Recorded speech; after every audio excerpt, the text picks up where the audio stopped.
स्वागत है। आज हम एक बहुत ही दिलचस्प विषय पर बात करने वाले हैं, एपिसोड 14। और ये हमें ले जाता है कुरुक्षेत्र से बहुत पहले भगवान कृष्ण के बचपन में, ब्रज की गलियों में, नंदगांव में। अक्सर ये सवाल आता है मन में कि महाभारत जैसी इतनी बड़ी कहानी को समझने के लिए कृष्ण की इन बाल लीलाओं पर ध्यान देना क्यों जरूरी है। स्रोत खुद भी कहता है कि भाई महाभारत की कहानी और ब्रज की कहानी में कोई तुलना नहीं, दो अलग दुनियाएं हैं। हाँ बिल्कुल। लेकिन फिर भी स्रोत का मानना है कि ब्रज की कहानी समझे बिना महाभारत को समझना शायद पूरी तरह संभव नहीं। सही कहा, क्योंकि कृष्ण ही तो है उस महागाथा के केंद्र में। तो आज हमारा मकसद क्या है? हम कृष्ण के बचपन के कुछ खास घटनाओं को देखेंगे, जैसा इस स्रोत में दिखाया गया है। खास तौर पर माखन चोरी के किस्से और वो कालिया नाग वाली घटना। हाँ। हम समझने की कोशिश करेंगे कि नंदगांव का ये नटखट बालक, जिसे हम कितने नामों से जानते हैं, नंदलाल, कान्हा, माखन चोर, मुरलीधर,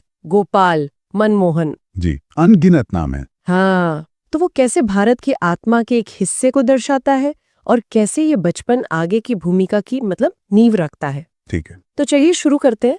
स्रोत हमें सीधा वहीं ले जाता है जहाँ कृष्ण की शरारतें हो रही हैं और गोपियां शिकायतें लेकर माँ यशोदा के पास पहुंच रही हैं। कहानी शुरू ही होती है गोपियों के झुंड से। वो यशोदा मैया के पास आती हैं शिकायत लेकर कि उनका कान्हा माखन चुरा लेता है, मटकियां फोड़ देता है। लेकिन यशोदा वो मानने को तैयार ही नहीं। उनका तर्क भी सीधा है, एक माँ का तर्क।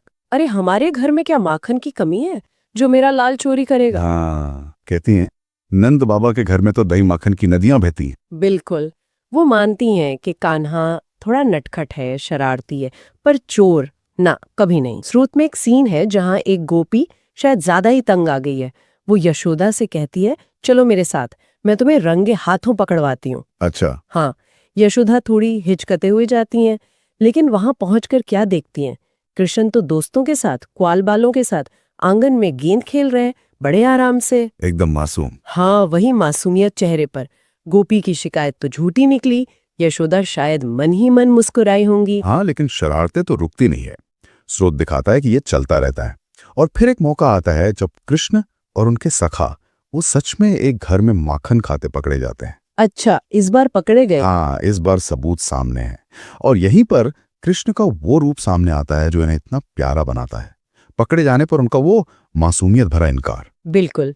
और स्रोत में उस मशहूर भजन का जिक्र भी है, मैया मोरी मैं नहीं माखन खायो। जी। क्या सफाई देते हैं कृष्ण।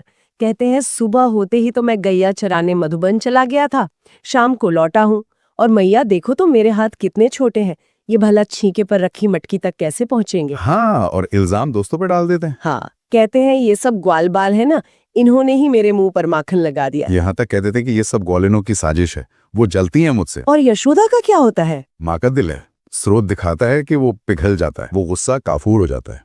जो गुस्सा लेकर वो आई थी वो स्नेह में बदल जाता है। वो कान्हा को डांटने की बजाय कसकर गले लगा लेती हैं। तो ये सिर्फ माखन चोरी का किस्सा नहीं है, ये दिखाता है कि कृष्ण जो ईश्वर के अवतार हैं वो मानवीय भावनाओं को कितनी गहराई से समझते हैं और इस्तेमाल भी करते हैं।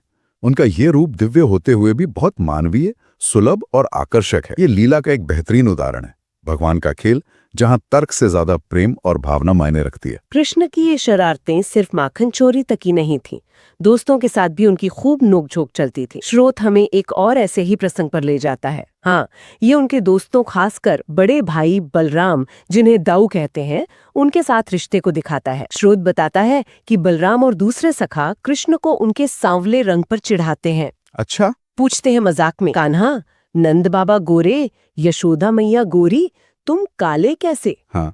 और फिर शरारत से कहते हैं, कहीं तुम्हें मोल तो नहीं लिया, तुम नंद यशोदा के असली पुत्र नहीं हो। बच्चों के खेल की बात है, लेकिन नन्हे कृष्ण के मन पर लग जाती है। वो परेशान हो जाते हैं, शायद आंखों में आंसू लिए माँ यशोदा के पास जाते हैं और शिकायत करते हैं, मैया मोही दाऊ बहुत खिझायो, मोसो कहत मोल को लीनो। पूछते हैं माँ से, मैया क्या सच में तुमने मुझे खरीदा है? क्या मैं तुम्हारा बेटा नहीं हूँ? एक बच्चे के मन की शंका है अपनी पहचान को लेकर। बहुत स्वाभाविक लगता है। और यशोदा का जवाब, वो फिर से माँ के प्यार का एक अद्भुत नमूना है। स्रोत दिखाता है कैसे वो कृष्ण को समझाती हैं, मेरे लाल, तू बलराम की बातों पर क्यों ध्यान देता है? वो तो जन्म से ही धूर्त है, चुगलखोर है। बहलाती हैं, पुचकारती हैं। हाँ, और फिर पूरा विश्वास दिलाने के लिए वो अपनी सबसे बड़ी कसम खाती हैं। गोधन की सौगंध। हाँ, मैं गोधन की सौगंध खाकर कहती हूँ कि मैं ही तेरी माँ हूँ और तू ही मेरा पुत्र है। ये घटनाएं हमें कृष्ण के चरित्र का एक और पहलू दिखाती हैं। एक तरफ वो नटखट माखन चोर हैं, थोड़े चतुर। दूसरी तरफ वो एक ऐसे बालक भी हैं जो दोस्तों के चिढ़ाने से दुखी होते हैं, माँ के प्यार और भरोसे के भूखे हैं। हाँ, ये लीला की जटिलता है। ये सिर्फ मनोरंजन नहीं, ये मानवीय रिश्तों, भावनाओं, असुरक्षाओं का चित्रण है, भले ही ईश्वर के अवतार के संदर्भ में हो। एक तरह से ये प्रसंग महाभारत के उस कृष्ण की तैयारी करते लगते हैं जो भावनाओं को समझते हैं, रिश्तों को निभाते हैं और हाँ, जरूरत पड़ने पर रणनीतिक व्यवहार भी करते हैं। इन हल्की फुल्की शरारतों और प्यारे पलों के बाद अब कहानी एक गंभीर मोड़ लेती है। नंदगांव पर एक बड़ा संकट आता है। पूरे समुदाय के अस्तित्व पर सवाल खड़ा हो जाता है। हाँ, अब माहौल बदलता है। नंदगांव की जीवन रेखा, यमुना नदी, वो जहरीली हो जाती है। जी। स्रोत बताता है पानी इतना विषैला हो गया है कि गाय, पशु जो भी पीते हैं वो मर जाते हैं। बहुत भयानक स्थिति। गांव में डर फैल जाता है। लोगों को लगता है ये कंस की चाल है, मथुरा के राजा कंस की। उन्हें शक है कि कंस ने ही कालिया नाम के एक भयंकर नाग को यमुना में भेजा है ब्रजवासियों को परेशान करने के लिए। और ये डर बेवजह नहीं है। स्रोत याद दिलाता है कि कंस के अत्याचारों से तंग आकर ही तो नंद बाबा और बाकी ब्रजवासी गोकुल छोड़कर नंदगांव आए थे। हाँ, सही कहा। अब उन्हें लगता है कि फिर वही हो रहा है। कालिया नाग के रूप में कंस उन्हें यहां से भी भगाना चाहता है। कुछ लोग तो सच में गांव छोड़कर जाने की बात करने लगते हैं। माहौल में निराशा है, अनिश्चितता है। ऐसे में गांव के मुखिया नंदराय जी वो सबको हिम्मत बंधाते हैं। कहते हैं घबराओ नहीं, ईश्वर पर भरोसा रखो, वही रास्ता दिखाएगा। लेकिन डर तो है। और इसी तनाव भरे माहौल में एक दिन कुछ ऐसा होता है जो कृष्ण को सीधा इस संकट के बीच ला खड़ा करता है। वो एक आम दिन जैसा ही था। कृष्ण अपने दोस्तों के साथ यमुना किनारे गेंद खेल रहे थे। खेलते खेलते उनके एक दोस्त श्रीधामा, उसकी गेंद उछलकर नदी में चली जाती है। अच्छा। अब श्रीधामा जिद पकड़ लेता है। वो कृष्ण से कहता है, कान्हा, तुम तो सबके प्यारे हो, जाओ और मेरी वही गेंद नदी से वापस लाओ। यहाँ मामला एकदम बदल जाता है। बाकी सब दोस्त घबरा जाते हैं। वो कृष्ण को रोकते हैं, याद दिलाते हैं, कान्हा मत जाओ, पानी जहरीला है, गाय मर रही हैं, अंदर वो भयानक कालिया नाग है। हाँ, श्रीधामा को भी डांटते हैं कि ये कैसी जिद पकड़ ली। लेकिन श्रीधामा अड़ा रहता है। शायद उसे कृष्ण की शक्ति का अंदाजा था या बस बच्चों की जिद थी। और कृष्ण वो दोस्त की जिद के आगे कुछ नहीं कहते। स्रोत दिखाता है वो बस एक शांत निश्चय के साथ बिना हिचके यमुना के उस जहरीले पानी में कूद जाते हैं। क्या बात है, ये क्षण तो बहुत नाटकीय है। बिल्कुल, एक तरफ दोस्तों का डर, दूसरी तरफ श्रीधामा की जिद और बीच में कृष्ण का वो साहस। तट पर खड़े दोस्तों की तो जैसे जान ही निकल जाती है। चीखने चिल्लाने लगते हैं, श्रीधामा को कोसते हैं कि तेरी वजह से कान्हा मौत के मुंह में चला गया। वो सब भागते हुए गांव जाते हैं, यशोदा और नंद बाबा को खबर देते हैं। और पल भर में खबर पूरे नंदगांव में फैल जाती है। सारा गांव, स्त्री, पुरुष, बच्चे, बूढ़े सब भागे भागे यमुना तट पर पहुंच जाते हैं। वहां का सीन बड़ा मार्मिक है। हर कोई डरा हुआ है, हर आंख यमुना के काले पानी पर टिकी है।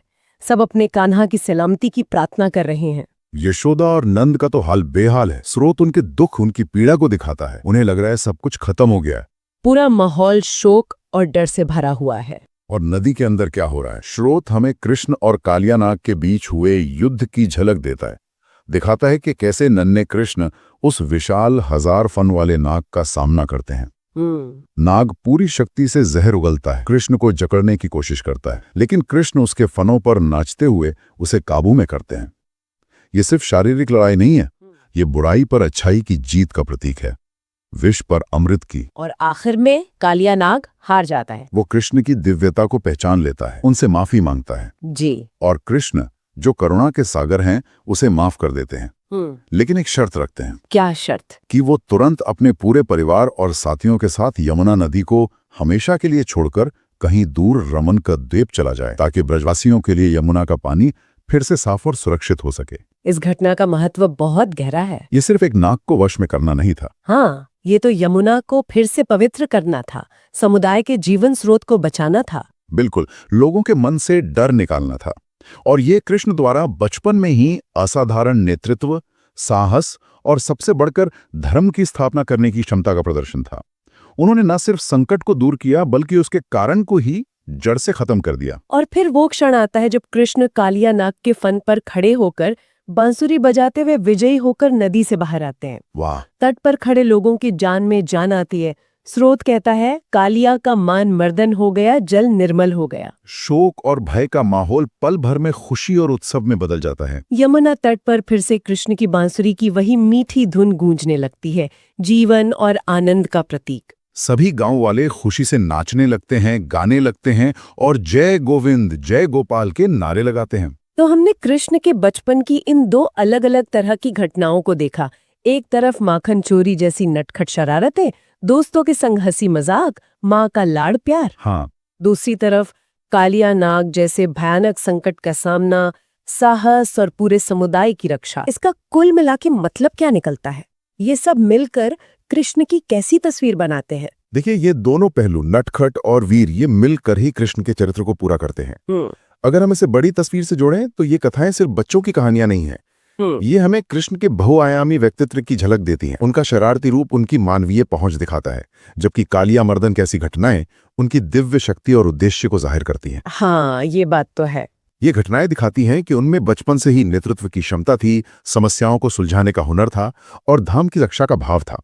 स्रोत का ये कहना बिल्कुल सही लगता है कि ब्रज की इन कहानियों को समझे बिना हम कुरुक्षेत्र के उस कृष्ण को पूरी तरह नहीं समझ सकते जो अर्जुन को गीता का उपदेश देते हैं, जो महाभारत युद्ध की दिशा तय करते हैं। जी, उनका बचपन उनके भविष्य के महानायकत्व की जमीन तैयार करता है। यानी ये लीलाएं सिर्फ अतीत की घटनाएं नहीं है, बल्कि भविष्य के कृष्ण की नींव है। बिल्कुल। उनका प्रेम, उनका ज्ञान, उनका पराक्रम सब यहीं ब्रज की गलियों में पनपता दिखता है। बिल्कुल। और यहीं से एक सोचने वाला सवाल उठता है जिस पर सुनने वाले भी विचार कर सकते हैं।